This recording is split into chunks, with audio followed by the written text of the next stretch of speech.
अभी हम देखेंगे सोमवार वाली स्ट्रेटजी में क्या होता है, ठीक है। तो अभी है बैंक निफ्टी 30,700 के ऊपर, ठीक है। 30,750 है, ये पता नहीं एंजल ब्रोकिंग 30,600 क्यों दिखा रहा है। तो 30,700 के ऊपर मान के चलेंगे बैंक निफ्टी को। अगर इसमें क्या है ना, इधर मिल रहा है 625 का प्रीमियम और इधर मिल रहा है 590 का प्रीमियम, ठीक है। मतलब कुल मिलाकर के हमको 1200 के आसपास का प्रीमियम मिल रहा है, 1200 से ज़्यादा का प्रीमियम मिल रहा है। तो अगर 1200 रुपये का प्रीमियम मिल रहा है तो इसका मतलब ये है कि अगर यहीं रहता है तो थोड़ा बहुत तो कम होगा, ठीक है।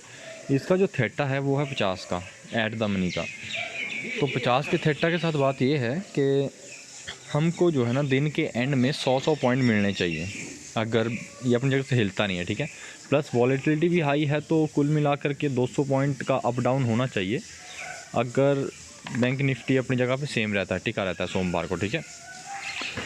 अगर हम इस सिचुएशन में देखें तो हम कर तो सेलिंग ही रहे हैं, अभी भी हम लोग सेलिंग ही कर रहे हैं, ठीक है। जैसे हम 1500 पॉइंट ऊपर नीचे सेलिंग करते थे ना, ये दोनों पोजीशन एक दूसरे को हेज कर लेंगी, पुट और कॉल आपस में हेज हो जाएंगे, ठीक है।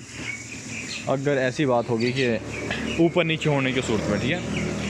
अगर बैंक निफ्टी ऊपर जाता है तो हमको जो हमने सेल करा है, पुट सेल करा है ना हमने, हमें उस पर पैसे मिलेंगे और कॉल पे लॉस आएगा। और अगर बैंक निफ्टी नीचे जाता है तो कॉल के ऊपर प्रॉफिट आएगा, बैंक पुट के ऊपर लॉस आना शुरू हो जाएगा, ठीक है। तो कुल मिलाकर के ये पोजीशन हैज रहती है वैसे आपस में, ठीक है। हमें इनके साथ कोई और पोजीशन लेने की ज़रूरत नहीं है। ऐट द मनी कॉल भी सेल कर दो, पुट भी सेल कर दो। लेकिन समस्या ये है कि अगर बहुत ज़्यादा मार्केट हिल जाए ना अपनी जगह से तो ये हैज नहीं कर पाएगा, ठीक है। जैसे 1500 पॉइंट वाले की बात है कि वो भी खुद को हैज नहीं कर पाता, तो वही बात इसमें भी सेम ही है कि देखो 1500 पॉइंट ऊपर नीचे के ना 10-10 लॉट सेल करना और इसका एक लॉट सेल करना बराबर है, ठीक है।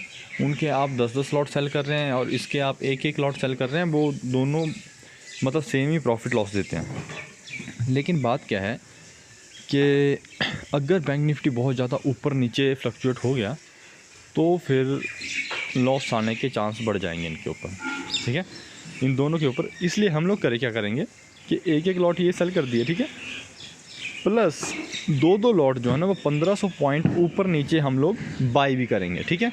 1500 पॉइंट ऊपर हम लोग बाई करेंगे कॉल और 1500 पॉइंट नीचे हम बाई करेंगे 2 पुट ऑप्शन, ठीक है। तो ये है एक तरीका जो एक नई स्ट्रेटजी बन रही है मेरे ख्याल से।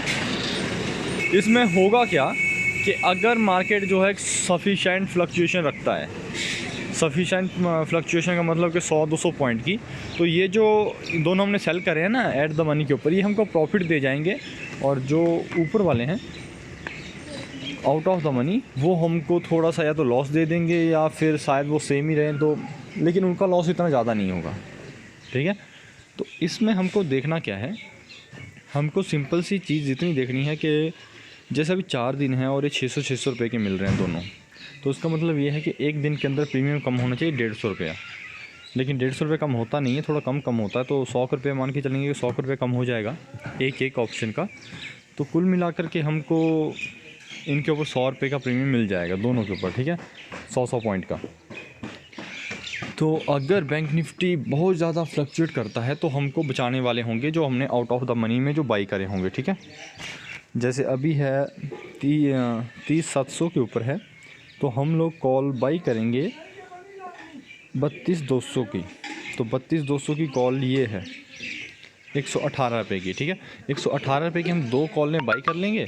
और वैसे पुट में हम लोग 30,600 है तो 30,700 है तो 29,200 के हम लोग 2 पुट बाई कर लेंगे, ठीक है। 155 रुपये के 2 पुट हैं, तो ये 2 पुट हम लोग बाई करेंगे और एक लॉट जो है हम यहाँ पे सेल करेंगे, ठीक है। पुट जो हम बाई कर रहे हैं आउट ऑफ मनी में वो सिर्फ हम कर रहे हैं हेजिंग के पर्पज़ से, ठीक है। बिना हेज किए हुए ना हम लोग पोजीशन नहीं लेते। होता क्या है कि कई बार सर्वर डाउन हो जाता है कंपनी का, ठीक है, सर्वर डाउन हो जाता है या कई बार कर भी दिया जाता है। अगर मार्केट बहुत ज़्यादा फ्लक्चुएट करता है ना तो कंपनी को पता होता है कि जिन्होंने इंट्राडे करा है वो उनकी नैया डुबो देंगे आज। तो कंपनी वाले कई बार क्या करते हैं, थोड़ा सा गलत प्रैक्टिस कर रहे होते हैं अपने हिसाब से, ठीक है। आप इंट्राडे करते हैं, ये मार्केट में ऑर्डर डालते नहीं, आपके ऐसे दिखा देते हैं कि आपका इंट्राडे हो गया, इनको पता है मार्केट डूबेगा आज। तो उस केस में ये लोग क्या करते हैं, उस केस में जब कंपनी वालों को लगता है कि उनको काफ़ी ज़्यादा लॉस हो गया है अपने जो ऐसे ही हवा में काम कर रहे होते हैं, तो ये अपना सर्वर डाउन कर देते हैं या फिर सर्वर वैसे डाउन हो जाता है।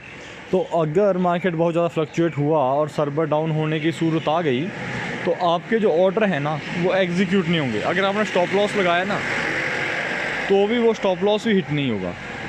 तो इस वजह से हम हेज करके चलते हैं, ठीक है। और हेज करना इसलिए भी ज़रूरी है ताकि हम पूरा दिन मार्केट के अंदर टिके रहें, इसीलिए हेजिंग ज़रूरी है, ठीक है। देखो थोड़े पॉइंट के फ्लक्चुएशन के लिए 200-300 पॉइंट के फ्लक्चुएशन के लिए तो दोनों आपस में काफ़ी हैं, ठीक है। ये दोनों आपस में हेज करते रहेंगे एक दूसरे को। लेकिन अगर उससे ज़्यादा चलना शुरू हो जाए, मार्केट 600-700 पॉइंट के ऊपर चलना शुरू हो जाए, तब काम आएंगे हमारे जो आउट ऑफ द मनी वाले हैं जो हमने बाई कर रखे हैं, ठीक है। फिर वो लोग हमको बचाएंगे। तो इसीलिए है मेन पर्पज़ हमारा अभी भी सेलिंग का ही है, ठीक है। हम इन दोनों को सेल करेंगे लेकिन हम बाई कर लेंगे आउट ऑफ मनी में जा कर के, ठीक है। सोमवार को देखते हैं। पर ये जो काम है ना ये कभी भी जो एक्सपायरी वाला दिन है ना उसमें नहीं करना है। एक्सपायरी वाले दिन में ना सेम एक्सपायरी पे नहीं करना है ये काम, ठीक है। ये सिर्फ सोमवार और मंगलवार के लिए। बुधवार से हम अगली एक्सपायरी पे ऐसा कुछ कर सकते हैं। जो हमारी नेक्स्ट एक्सपायरी होती है ना अगले हफ्ते वाली, उसमें ये सीजन ट्राई कर सकते हैं। एक्सपायरी वाले दिन ये वाला ट्राई नहीं करना वरना काफ़ी ज़्यादा लॉस आएगा, ठीक है। तो अभी सिंपल सी बात इतनी है कि सिंपल सा फंडा ये है, ये ऐट द मनी वालों को हम सेल करेंगे, ठीक है। 200-300 पॉइंट तक एक दूसरे को संभालते रहेंगे, ठीक है। लेकिन अगर उससे ज़्यादा फ्लक्चुएट हुआ तो फिर जो आउट ऑफ मनी हम लोगों ने बाई करा है वो हमको बचाएगा, ठीक है। तो एक एक लॉट सेल करना है और 2-2 लॉट बाई करने हैं आउट ऑफ द मनी के, ठीक है। इनका एक एक लॉट सेल करना है ऐट द मनी वाला और 2-2 लॉट बाई करने हैं आउट ऑफ मनी में, ठीक है। तो आउट ऑफ मनी कॉल हुआ यहाँ पर 32,200 के ऊपर कॉल और 29,200 पर पुट जो है वो है हमारा out of the money put, ठीक है। तो इस हिसाब से पोजीशन लेनी है, ठीक है। Okay bye.